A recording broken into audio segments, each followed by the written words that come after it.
আচ্ছা, তোমাদের মধ্যে কি এমন কেউ আছো যে জিম লাভারও, মানে ওয়ার্কআউট অ্যাডিক্টেড, আবার ফুডিও, খেতেও খুব ভালোবাসে? তো আজকের বার্থডে বয় কিন্তু সেরকমই। সে খেতেও ভালোবাসে, আবার সে ওয়ার্কআউট করতেও পছন্দ বোধ করে। তাই জন্য তার বার্থডে কেকে সেই সব ইকুইপমেন্টগুলোই দেওয়া হয়েছিল, আমাকে সেই মতনই অর্ডার দিয়েছিল। তার ফুটবলও হয়তো সে পছন্দ করে, তাই ল্যাপটপে ফুটবলও দেওয়া হয়েছিল। তোমাদের কেমন লাগলো জানিও।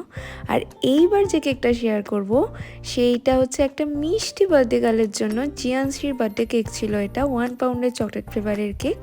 আমাকে রেফারেন্স পিকচার দিয়েই দিয়েছিল কাস্টমার। এত মিষ্টি ছিল কেকটা দেখতে, আমার করতেও ভীষণ ভালো লেগেছে। একদম মিনিমাল শেডের মধ্যে ছিল কেকটা। আমি বুঝিনি আউটকামটা এতটা মিষ্টি আসবে।